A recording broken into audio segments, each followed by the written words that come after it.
네, 말씀을 시작하면서 갑자기 질문 하나 한번 드려볼까요? 여러분, 오늘 예배에 나오시면서 어떤 마음으로 예배를 나오셨습니까? 네, 제가 꾸짖고자 하는 건 아닙니다. 어떤 마음으로 나오셨습니까? 한 두 가지 경우가 있지 않을까요? 첫 번째는 매번 오는 교회이고 늘 드리던 주일 예배이니까 특별한 어떤 고민을 한 것이 아니라 우리 신앙적인 습관조차 또 주일을 맞이해서 아마 편안한 마음으로 나오실 수 있었겠죠? 또 두 번째는 우리가 개인적으로 어떤 마치 면접을 보는 것과 같이 나 나름대로 준비를 잘하고 이 예배에 나오기 시작하지만 과연 내가 오늘 예배에 출석할 수 있을까? 과연 내가 예배를 드릴 수 있을까? 내가 드린 예배를 하나님께서 받으실까? 라는 고민 가운데 나오셨을 수도 있을 것입니다. 여러분, 이 두 가지 가운데 여러분들은 어떤 마음으로 예배를 나오셨을까요?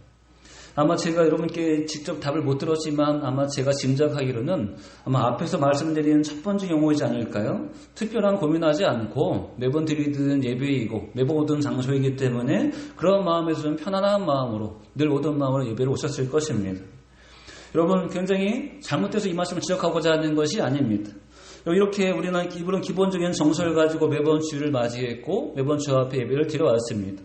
이랬던 우리에게 지금 제가 드렸던 이 질문, 어떤 마음으로 예배를 나오셨습니까? 이 질문은 굉장히 때로는 어색하고 생소하게 여겨지는 질문입니다.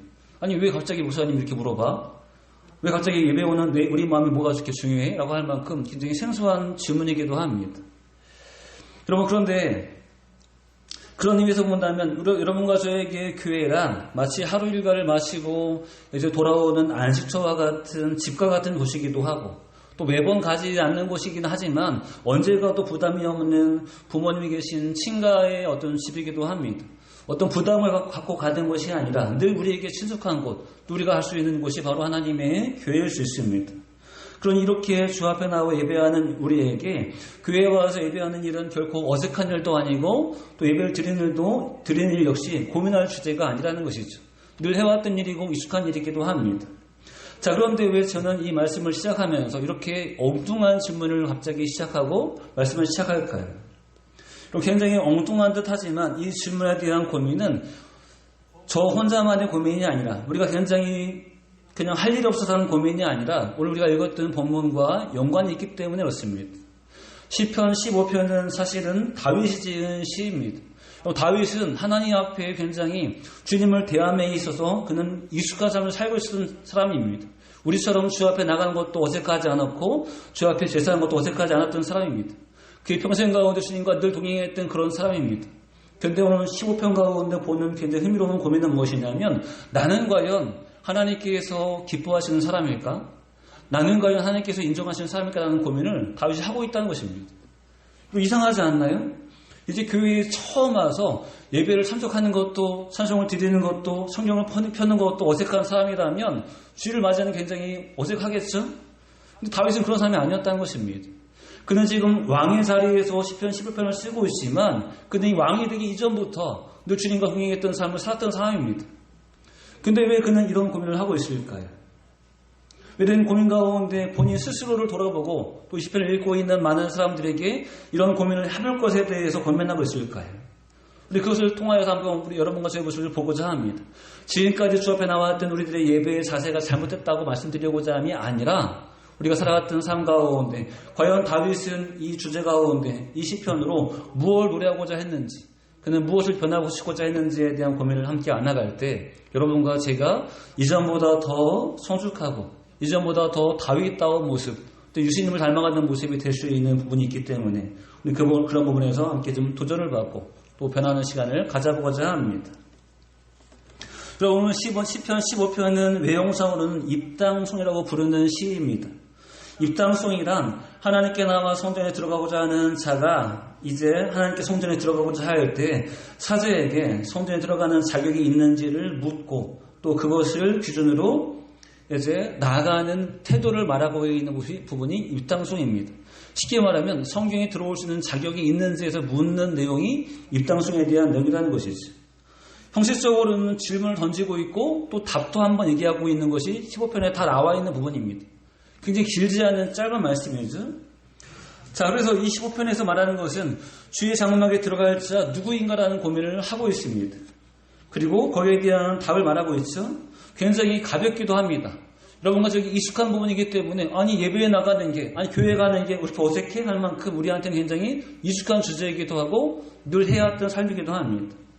다만 지난주와 같이 아니 작년과 같이 아니 그전에와 같이 우리가 이 자리에 나와 예배하고 있지만 다만 우리가 한 가지 고민하는 것은 주 앞에 나와 예배한다는 삶 자체에 대해서 가볍게 대하기보다 익숙하게 대하기보다 적어도 이 시간만큼은 조금 더 무게 있게 좀 더 고민하면서 내가 과연 주 앞에 예배하는 모습이 맞는지에 대해서 돌아보는 시간을 가져야 합니다. 여러분 오해하지 마세요. 20편 가운데 정말 중요한 주제는 무엇이냐면 5절 끝의 말씀입니다. 이렇게 말하고자 하는 가장 중요한 목적은 무엇이냐면 5절 끝의 말입니다. 이런 일을 행하는 자는 영원히 흔들리지 아니하리이다. 아멘. 여러분과 저기 어떤 큰 짐을 지어주기 위해서 그 부담감을 주기 위해서 이 부분을 대하는 것이 아닙니다. 우리가 주 앞에 영원히 흔들리지 않는 복을 누리기 위해서 그 가운데 거하기 위해서 이 시편을 지금 고민하는 것입니다. 목사님이 또 우리한테 뭔가 하래, 뭔가 무거운 짐을 또 주고 있어 라는 개념이 아니라 여러분과 제가 한 명도 빠짐없이 주 앞에 영원히 흔들리지 않는 삶을 살기 위해서 이것을 지금 고민하는 것입니다. 자, 그런 의미에서 함께 말씀을 들어가 볼까요? 자, 첫 번째 무엇이냐면 우리는 여기서 말하고 있는 주의 장막과 성막의 가치를 잘 이해하고 그 자리를 흠모해야 합니다. 여러분 1절 한번 같이 읽어볼까요? 1절 한번 읽습니다. 시작.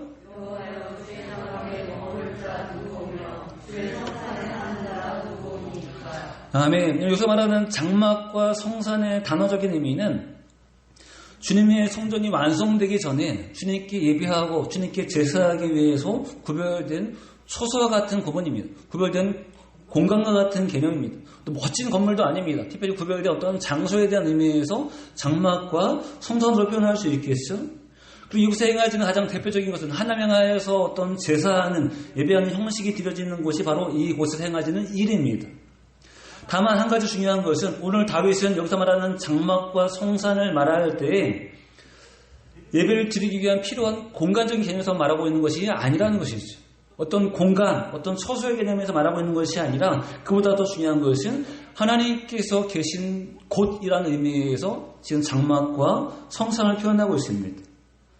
그러니 쉽게 말하면 하나님께서 계신 바로 그곳에 갈 자가 누구이고 하나님 앞에 계신 바로 그곳에 설 자가 누굽니까라고 묻고 있습니다. 공간에 함께 있는 것 중요한 것이 아니라 주 앞에 서는 것, 주님과 함께 동행하는 곳에 있는 자가 누구인지에 대해서 지금 묻고 있다는 것이죠. 자, 그래서 여기서 말하는 어떤 것은 한 사람이 어떤 예배를 드리고 있는 형식에 참여하고 있다. 예배드리는 시간에 함께 하고 있다는 개념에서 중요한 것이 아니라 그 사람이 하나님이 앞에 나와서 그분과 함께 영원한 안식 가운데 변하지 않는 그 안식을 누리고 있는지 아닌지에 대한 고민을 하는 것이 장막과 성막에 대한 개념입니다. 왜냐하면 이것은 공간이 아니라 하나님과 함께하는 어떤 동행의 의미에서 지금 다윗은 그것을 강조하고 있기 때문이었습니다. 우리가 예배할 때 빼놓을 수 없는 것이 무엇일까요? 지난주에 배웠던 또 우리가 동네에서 늘 배웠던 성도들과 함께 또 배워서 같이 얼굴을 대하면서 예배를 드리고 있습니다. 근데 빼놓을 수 없는 것이 무엇이죠? 우리가 모여서 예배하는 것이 중요한 것도 중요한 것이지만 절대 빼놓을 수 없는 것은 이 자리에 하나님이 함께 계시는 것을 빼놓을 수 없다는 것이죠. 다 모였지만 그분께서 함께 하시지 않는다면 그것은 예배가 될 수 없습니다. 지금 다윗도 마찬가지입니다. 공간을 얘기하는, 소수를 얘기하는 것이 아니라 그건 하나님 앞에 나온다는 것 자체에 대해서 지금 그는 질문하고 있습니다. 자, 그러면 이것을 어떻게 해야 될까요? 이것을 어떻게 우리가 보아야 될까요? 이것은 여러분과 제가 원한다고 될 일이 아니라는 것이죠. 결국은 장막과 성막에 거하는 가장 중요한 사람은 누구냐면 하나님께서 기뻐하시고 하나님께서 인정하시는 사람만 이곳에 거할 수 있는 것을 전제로 했다는 것이죠. 내가 원한다고 내가 바란다고 늘 들어와서 거할 수 있는 것이 아니라 지금 1절에 고민하는 것은 주께서 인정하시는 사람, 주께서 받으시는 사람, 주께서 그 예배를 헌행하시는 사람이 누군지를 지금 묻고 있는 것입니다. 그래서 하나님께서 살피시고 하나님께서 인정하시고 하나님께서 허락해 주셔야지만 그는 이곳에서 제사할 수 있고 그는 이곳에서 주님과 함께 머물러 있을 수 있음을 지금 첫 번째 조건으로 말하고 있습니다. 여러분, 그래서 우리는 첫 번째 고민은 무엇이냐면 이 장막과 성산의 중요한 가치를 보셔야 합니다. 거기 별로 안 좋아 보이던데? 거기 막 습해. 별로 안 좋아 보여. 난 그곳에 별로 필요 없어. 이런 공간적인 의미에서 매력적인 것이 아니라는 것이죠. 완성된 성전에 비하면 이 장막과 성산이라는 것은 굉장히 부족해 보일 수 있습니다. 그러나 그렇게 공간적인 의미에서, 눈에 보이는 의미에서 매력적인 공간을 말하고자 함이 아니라 하나님과 함께하는 것이고, 그것은 곧 5절 끝과 연결되는 것입니다. 그곳에 함께 있다는 것은 그가 흔들리지 않는 영원한 복 가운데 거하고 있다는 사실을 말하고 있습니다. 우리 중 누구도 주의 장막과 주의 성사를 싫어할 자가 없습니다. 싫어할 수도 없습니다. 여러분과 제가 주 앞에 나온다는 그 자체가 예배를 드리는 형식으로 이해할 것이 아니라 우리는 바로 영원하고 견고하게 흔들리지 않는 복 가운데 동참하는 자, 그 복을 누리는 자의 의미에서 이것을 흠모해야 한다는 것이죠. 저도 그렇고 여러분들 그렇고 우리는 예배를 드릴 때마다 어쩌면 이미 익숙해진 습관조차 나왔을지 모르겠습니다. 그러나 우리가 다시 한번 예배를 드릴 때마다 기억해야 할 것은 우리는 한 시간에 예배를 드리는 것이 아니라 영원하신 하나님 앞에 나가는 것입니다. 그리고 나간다는 것은 그분이 허락하신 그 영원한 복을 누린다는 것과 연결되어 있다는 것이죠. 그러니 절대 이 예배에 대해서 실패할 수 없고 절대 이 예배를 소홀히 대할 수가 없는 것입니다. 자, 그러면 두 번째, 이 질문에 대한 답을 어떻게 볼 수 있을까요? 이 질문에 대한 답은 나머지 말씀 전체가 포함되어 있습니다. 2절부터 5절에서 그 답을 얘기하고 있습니다. 근데 흥미로운 것은 여기서 말하고 있는 내용을 가만히 보시면 굉장히 다 좋은 내용이에요. 법적으로도 윤리적으로도 다 좋은 내용들입니다. 이렇게 살면 믿음이 있든 믿음이 없든 정말 인생을 제대로 산다고 할 만큼 아주 잘 사는 모습일 수 있습니다. 자, 그런데 그럼에도 불구하고 우리가 오늘 2절부터 5절을 조금 더 보아야 될 가장 중요한 이유는 법적으로 윤리적으로 문제없게 살기 위해서가 아니라 하나님의 장막에 들어가는 자로 인정받기 위해, 하나님과 함께 동행하는 인생이 되기 위해 우리는 2절부터 5절을 좀 더 한번 살펴보셔야 합니다. 자, 그러면 보실까요? 이제 보겠지만 여기서 나타나는 가장 대표적인 특징은 약 10가지를 얘기하고 있습니다. 10가지를 다 보지 않고 묶어서 봅니다. 다만 10가지 가운데 묶여지는 가장 한 가지 특징은 뭐냐면 이것은 주의 장막과 주의 성산에서 행하는 일이 아니라는 것이죠. 재밌는 것은 여기서 말하는 것은 주의 장막과 성산에 가기 전의 모습을 얘기하고 있습니다. 우리로 얘기하면 주일날 교회에 가서 하는 일을 말하고자 함이 아니라 그것은 주일이 되기까지 사는 일주일간의 삶에 대한 부분을 얘기하고 있는 것이 2절부터 5절에 대한 말씀입니다. 자, 그래서 보실까요? 성막과 장막에서 행하는 대표적인 일은 무엇이죠? 하나님을 경배하고 경외하고 제사하고 예배하고 예물을 드리고 또 주 앞에 말씀하신 허락하는 삶을 살아내는 것이 성막에서 행하는 일이겠죠. 근데 오늘 시편에서는 그것이 아니라 성막에 나오기 전에 살아야 되는 그들의 삶을 말하고 있습니다. 그래서 재미있는 것은 우리는 때로는 주 앞에 나간 교회에서 예배에서 어떻게 하는 것이 중요한 것이냐를 늘 고민해 왔지만 한편으로 좀 놓칠 수 있을 것 같은 부분을 지금 시편에서 말하고 있습니다. 교회에 오기 전에 우리가 월요일부터 토요일까지의 삶을 어떻게 살았는지, 과연 그 삶이 바른지에 대한 점검에 대한 부분이 여기에 포함되어 있습니다. 그리고 그것은 예배와 직결적으로 연결되고 있다는 사실이죠. 자, 약 3가지로 볼 수 있습니다. 첫 번째는 무엇이냐면 여러분과 저 자신의 내면적으로 진실하고 온전할 것에 대해서 다윗은 분명히 말하고 있습니다. 자, 그것이 2절이겠죠? 우리 한번 2절 말씀 같이 한번 읽어볼까요? 2절 말씀 있습니다. 시작.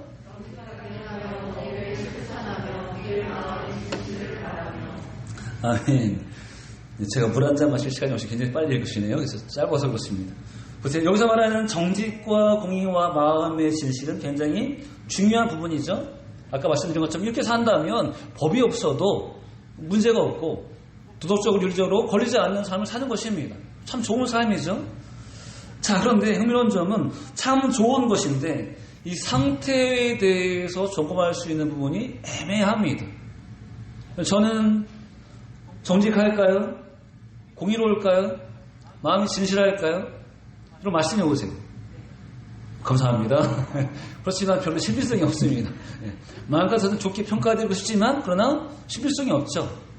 제가 여러분들을 뵐 때도 마찬가지로 저 성도님은, 정사님은 정직하죠. 마음이 신실하다고 하고 싶지만 그러나 근거가 별로 없습니다. 우리 옆에 있는 사람의 어떤 상태를 판단할 수 있는 근거가 별로 없다는 것이죠. 굉장히 좋은 것인데 사실은 그것은 본인만 아는 영역입니다.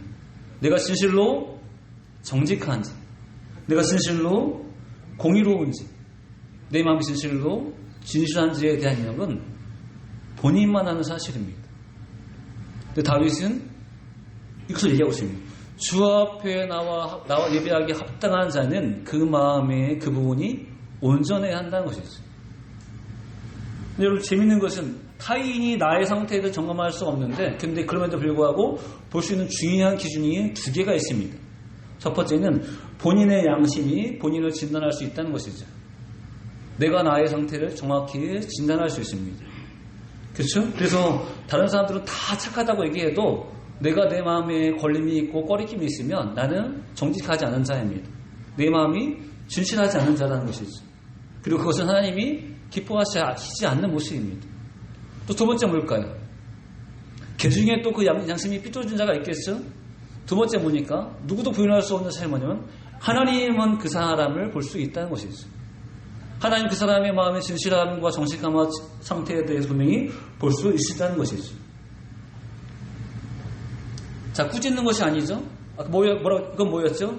예배에 나와서 하는 삶을 지도하는 것이 아니라 예배에 나오기 전에 그 개인의 삶을 말하는 것입니다. 월요일부터 토요일까지 그 개인이 하나님 앞에 본인 스스로 양심적으로 정직하고 공의롭고 진실한 삶을 살 때 그 사람이 하나님께 나올 때 하나님 그 사람을 기뻐하시고 그 사람을 좋아하신다는 것이죠.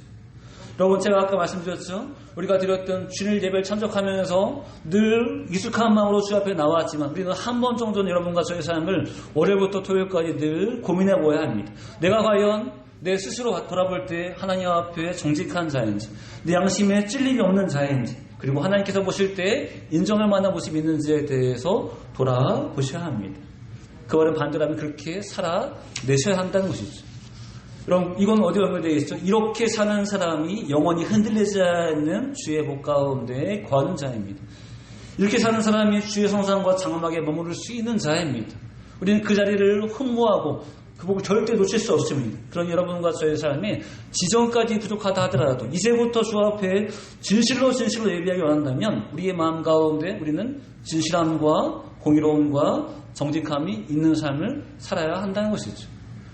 오해될 수도 있고 알아주지 않을 수 있겠지만 적어도 내 스스로 하나님께서 보실 때 우리는 그 모습을 갖추어 나가야 합니다.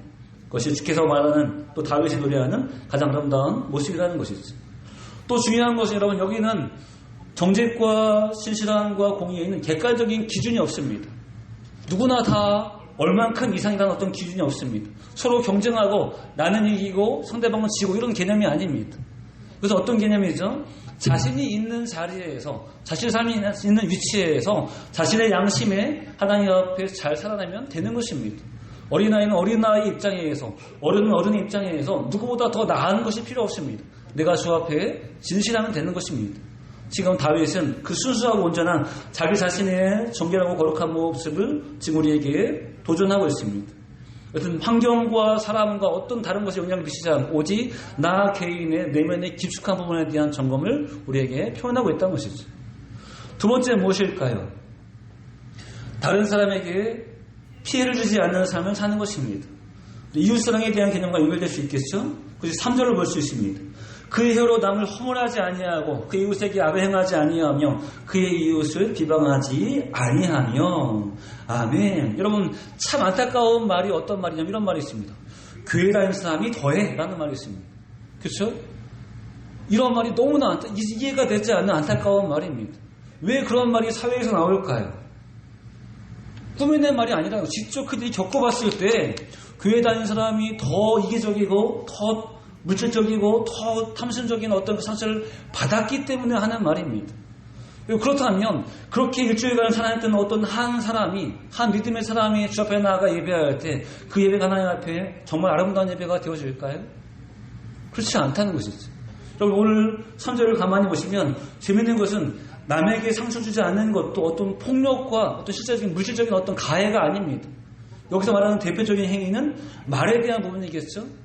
실제적인 어떤 물질적인 큰 가해가 주어지는 것도 아니고 말로 인한 상처와 아픔에 대한 것을 지금 거론하고 있습니다.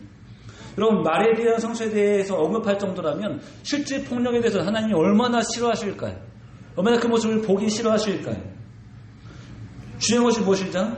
주일날 일찍 일어나서 새벽부터 저녁까지 예배를 드리는 것 자체도 정말 중요한 의미가 있겠지만, 그러나 그와 더불어 빼놓을 수 없는 것은 일주일간의 그 한 개인의 삶이 타인에게, 다른 사람에게 피해와 상처와 아픔을 주지 않았는지를 돌아보는 것도 중요하다는 것이죠. 마음대로 상처 주다가 마음대로 살다가 마치 깨끗하게 차려입은 주일 하루를 지킨다는 자체가 어떤 의미가 있을까요? 하나님은 절대 그 모습을 기뻐하시지 않는다는 것이죠. 여러분, 다윗은 이 사실을 분명히 알고 있었습니다. 그래서 이 사실이 정말 중요함을 알고 있었습니다. 계속 가만히 보시면 선한 방향을 얘기하지 않고 악한 방향의 금지를 얘기하고 있습니다. 무엇이 반복되고 있어? 3절에서 아니하고 아니하며 아니하며를 반복하고 있습니다. 그렇죠? 선한 방향에서 더 남에게 친절 베풀어라, 그에게 더 덕을 베풀어라, 이런 말로 더 좋을 수 있지 않을까요? 선한 방향을 얘기한다면 더 많은 것을 얘기할 수 있지 않을까요? 그러나 선한 방향을 강조하는 것도 굉장히 중요하지만 정말 위험한 것은 뭐냐면 이 부정적인 영역을 행하는 것입니다. 다윗은 그래서 이 아니함이라는 부분을 더 강력하게 강조한다는 것이죠. 남에게 실제적인 상처를 주지 않는 것, 남에게 남을 비방하지 않는 것, 그게 악행하지 않는 그 절대적인 행위를 지금 분명히 강조하고 있습니다. 여러분, 이 혀에 대한 부분을 우리가 야고보서에 보면 같은 부분이 있겠죠? 야고보서 3장 8절부터 10절을 보면 이런 말씀이 있습니다. 혀는 능히 길들일 사람이 없나니 쉬지 아니하는 악이요 죽이는 독이 가득한 것이라. 이것을 우리가 주 아버지를 찬송하고 또 이것으로 하나님의 형상을 지음받은 사람을 저주하나니 한 입에서 찬송과 저주가 나온도다. 내 형제들아, 이것이 마땅하지 아니하니라.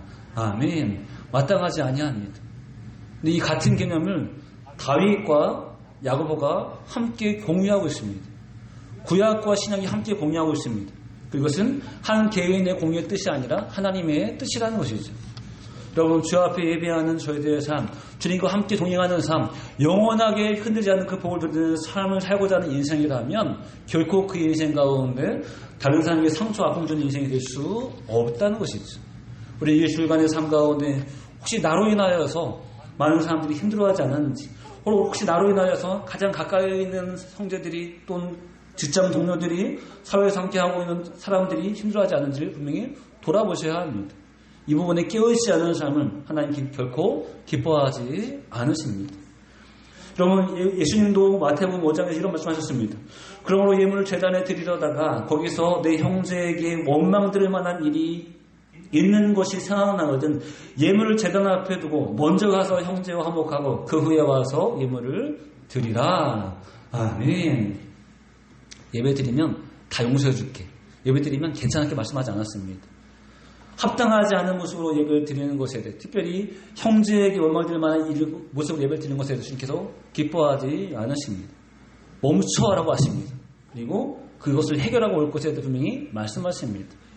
우리의 한 주간의 삶 가운데 나의 일상적인 삶을 깊이 돌아보시고 혹시라도 실수와 상처를 주는 일이 잦아들었다면 우리가 그것을 이제 멈춰지고 다시 그 삶을 변화시키는 더 성숙하고 온전한 삶을 나아가시기를 주의 이름으로 축원합니다. 또 세 번째 볼 수 있는 것은 이 선한 영역의 적극적인 삶을 사는 이 삶의 중요성을 강조하고 있습니다. 다른 말로 얘기하면 가치관이겠죠. 내가 과연 무엇을 위해 열심히 사는지에 대한 어떤 가치관을 말하고 있습니다. 여러분, 가치관은 각자마다 다 다릅니다. 한 개인에 따라서 나의 취향과 나의 성향에 따라 다를 수 있고 내가 추구하는 이익에 대한 관점에서 다를 수 있습니다. 그 관점에 같은 것을 왜냐본다면 다윗은 참된 하나님께서 인정하시는 성도라면 어떤 개인적이고 이기적인 것을 기준으로 하지 않고 선한 것, 바른 것을 위해 값을 치를 수 있는 또 값을 면할 수 있는 그런 모습을 우리에게 제시하고 있습니다. 우리 한번 4절과 5절 같이 한번 읽어보실까요? 4절 5절 있습니다. 시작.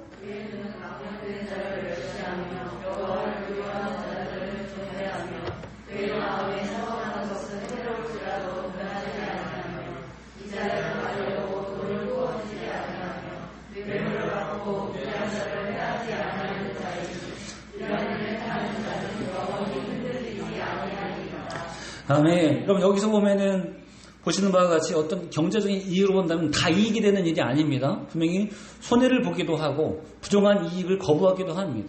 그렇죠? 어떤 대가를 치르기도 합니다. 그 가운데 뭐 다 우리가 중요하지만 또 흥미로운 것은 자, 그의 마음에 서원한 것은 해로울지라도 변하지 아니함이라는 말씀이 있습니다. 그래서 4절 말씀에 지금 나와 있죠. 그의 마음에 서원한 것은 해로울지라도 변하지 아니하면서, 여러분 이 해로움, 피해를 보는 것이겠죠. 이 서원은 하나님 앞에 서원한 것입니다. 어떤 개인 간의 약속도 중요하겠지만 여기서 말하고자 하는 것은 하나님 앞에 서원한 것입니다. 근데 이 서원한 것에 대한 이 피해라는 정도가 어느 정도일까요? 상태마다 다르겠죠. 죄송하지만 물질로 표현한다면 한 10만 원 정도의 피해, 한 100만 원 정도 피해가 될 수도 있겠죠. 근데 경우에 따라서는 더 많을 수 있습니다. 억 단위가 될 수 있고 때로는 10억 단위가 될 수 있습니다.